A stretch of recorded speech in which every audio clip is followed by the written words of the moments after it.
challenges to prove they have enough support. The Shadow Education Minister is Julian Leeser. He joins me this afternoon. Welcome to the program. Good to be with you, PK. You're also a moderate. Do you think that Angus Taylor should have to collect, or his supporters collect, signatures? Well, PK, I wasn't involved in any of these discussions. I've been focusing on my job as the Shadow Education Minister to point out some of the rising costs in education that Australians are facing today, with a 5.4% increase in the cost of education, an 11.2% increase in the cost of childcare, with the doubling of the number of childcare centres now charging above the cap at a time when people are returning to schools.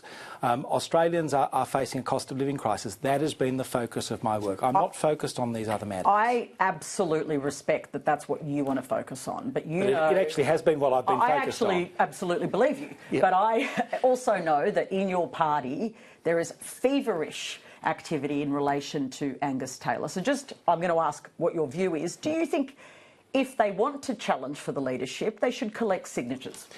Well, I've been very clear on this. I unequivocally support Sussan Ley, and I unequivocally support her because of her actions around Bondi. It was Sussan that called for a Royal Commission. It was Sussan that called for the Parliament to be returned to deal with the issues. It was Sussan that ensured that we passed some legislation to kick out hate preachers, to ban organisations like Hizb ut-Tahrir and other radical Islamist organisations, and to deal with neo-Nazis. She showed herself to be a great leader in a national crisis, and that's why she has my unequivocal support. OK, so if somebody is to challenge, and clearly Angus Taylor is the most obvious, should they have to go to the effort of actually collecting signatures? If you could please just tell me what your view is on that. I just haven't spent any time thinking about this. I hope you can believe me in saying that, because I haven't. It's not believing you, but it's more about the process, because I've been told by leading moderates, which is what I'm revealing this afternoon on the program, that they think that Angus Taylor should have to demonstrate for transparency that there's enough support through signatures. It's something Malcolm Turnbull did, of course, when he was ousted. Is it a fair enough process procedurally? Look, this is a matter for people who are thinking about leadership issues in the party to consider the way in which they want to do that. I just reiterate my strong support for Sussan, and to be very clear on that, people know I stand for things, and the reason I stand with Sussan is because she's helped protect our country at a time of national crisis, and she's demonstrated the leadership that Australia needed over the summer when we had the worst terrorist attack on our soil ever. So what do you make of what Jane Hume said then, that something's got to change, that you'd be wiped out? Well, I've been focusing on the things that I've been asked to focus on, which is education policy. But you are worried, aren't you, about a potential electoral wipeout under these numbers? These numbers reflect the fact that the coalition has been split for a couple of weeks now. Australians don't like to see that. I don't like to see that. We've got the coalition back together now. We need to return to normal transmission, which is prosecuting the cases I've been doing in relation to education costs. I'm very concerned that it's become harder and harder under the Albanese government for people to afford to send their kids to school, to send their kids to childcare. And as those costs go up, Australians are having to make choices that they haven't had to make before. That's the focus of every day that I'm in here at the Parliament. Final question on this topic, because I understand we're not going to labour the point all afternoon, but I will ask you this. There was a warning yesterday, I think from your colleague Andrew Wallace, from my memory, that if you were to change the leadership and tear your first female Liberal leader down, that would be a real cost for the party. Do you agree with that sentiment? Well, all I can say in relation to this is, we're dealing with a hypothetical situation here, and I've made my position in supporting Sussan. But would it be damaging to tear down your first female Liberal leader? I think any leadership change is difficult and a really hard time for the party. But all I can do is to indicate that I'm not in favour of a leadership change, and I'd encourage and I'm really focused on the issues that I've been given in my responsibilities, as I'll continue to focus on those things. And I appreciate that. OK, let's talk about the protests. Some really ugly scenes, alarming scenes. Now, of course, there is, lots of different perspectives, but just some of the vision did look like some heavy-handed tactics from the police. Did they worry you? Well, I think you have to view this protest in a couple of contexts. Firstly, the Supreme Court of New South Wales indicated that the police declared areas in relation to this protest were lawful. The protesters could have gone to Hyde Park. They chose instead to thumb their nose at their decision and to protest elsewhere in the city. I think we've had 2.5 years of protests of this sort, and I think Australians are sick of seeing protests of this sort. People are welcome to challenge the policy of the government of the day, to challenge the foreign policy. But it's only this group that seems to resort to violence and to calling for the death of people. I go to gatherings of the Ukrainian community, the Armenian community, the Kurds, the Iranians.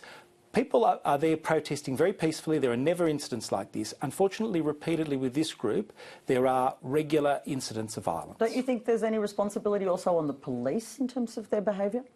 Well, the responsibility of the police is to enforce the law and to protect the peaceful in our city. And the whole of Sydney was shut down yesterday practically. There were people that were told not to come to the city, not to go to work because of these protests. And the protesters were granted an area in the city at Hyde Park. I personally wish they were not granted that area because it's close to the Great Synagogue, and I think it's inappropriate. And I wrote to the police commissioner some weeks ago saying there shouldn't be protests near Jewish communal sites or at Bondi during this period because I didn't want to see people re-traumatised. Nonetheless, they could have lawfully chosen to protest in Hyde Park. They chose not to. Grace Tame was an Australian of the Year. She, of course, chanted "Globalise the Intifada." Barnaby Joyce says she should be stripped of that title, Australian of the Year. Do you agree? Globalise the Intifada, to be clear, is calling for a repeat of Bondi. It is calling for the murder of Jews. I don't want to see anyone calling for the murder of Jews on our streets. 15 innocent people have been killed because people actualised that phrase. No one, whoever they are, should be using that phrase. Should she be stripped of her title? I don't care about her title, but I want people to stop using that phrase. In Queensland, they have criminalised that phrase. I've seen the New South Wales opposition leader, Kelly Sloan, say that there are reasons under the New South Wales criminal law that she and others could be prosecuted. I think the government should be looking at that. You know that not everyone agrees. I know you're right across all of the arguments here that globalise the Intifada means what you say. Well, I disagree with those people. They say they're not, but they will say, if they were here, just to provide some pushback, sure, they would say they are not calling for the murder of Jews, they are not calling for terrorism. Intifada has a specific meaning, and it's about uprising, not sort of violence. That's what they would argue. When there was an intifada in Israel, the first and second intifadas, they involved violent uprisings, they involved the use of suicide bombings. The day of Bondi, I saw people say, well, this is what globalise the Intifada means. And that's tragic. I never want to see people, regardless of their faith, murdered in our street ever again in a terrorist act. What starts with hateful words ends with hateful deeds, and that's what we saw in Bondi. People need to stop using this phrase. The Queensland government has shown us the way. Other governments should adopt that procedure. The Israeli president is here, of course. That's why there's been protests and some controversy over his visit. The Prime Minister is meeting him this afternoon. That's happening today. Are you pleased that the Prime Minister's doing that? And he also, spoke pretty passionately about this issue in Question Time. I'm pleased the Prime Minister is meeting with the President of Israel. The President of Israel is a guest here of his government, and the Prime Minister asked him to come to Australia to help comfort the mourners of Bondi, to comfort those people who've lost loved ones, to comfort those people who are injured. It's appropriate that the leader of the Jewish state comforts Jewish people at this tragic time in our history.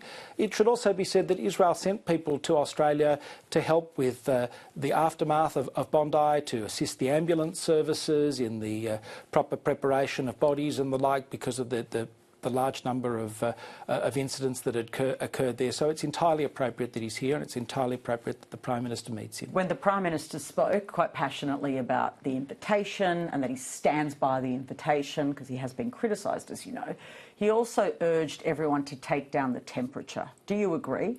I never see Chris Minns using language like that. I never see Peter Malinauskas using language like that.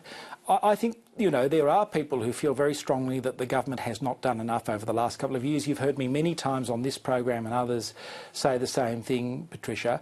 I think, the government does deserve criticism for lots of its policy in relation to Israel and lots of its handling of the anti-Semitism crisis, and none of that should stop that legitimate criticism going ahead. You mentioned that you don't hear those premiers say it. I can't fact-check that live on air. I don't remember hearing them say it, but they may have. Either way, what is so contentious about such a statement? Shouldn't we all be taking down the temperature? Because if you listen to the security assessments, I've heard it from the ASIO boss, the temperature is part of our problem, isn't it? The Prime Minister uses those phrases when he's being questioned about things that we are trying to hold him to account for. So he used that in relation to a question about Grace Tame's language at the protest, the same sort of question that you asked me. A set of words that Premier Minns condemned this morning. That I thought it was sad that the Prime Minister couldn't find the words to condemn them as well. Okay. Speech is obviously something that the Liberal Party has long fought for, at least traditionally. Now, there is a real break of those who, are fighting still for pure free speech in some form, and others who want to change that. Just explain to our viewers why you think terms like river to the sea or globalise the intifada should be actually criminalised, because it's a very contentious idea that language should be criminalised like that. We've never had an unrestrained First Amendment free speech culture in this country. You can't shout fire in a crowded theatre. We have contempt laws and defamation laws and the like. And anti-Semitism is not free speech as well. You can call for justice for the Palestinians, you can criticise the actions of the government of Israel, but effectively those two phrases, river to the sea and globalise the intifada, call for the murder of Jews. That is the effect of those phrases. And I think after Bondi, we are living in a different world. Those global conflicts have been brought to our shores, and we should not be able to call for the murder of Jews. We shouldn't have been able to call for the murder of Jews beforehand or anyone else, but we certainly shouldn't now. Julian Leeser, it's always great to speak to you. Thank you. Thanks, Patricia.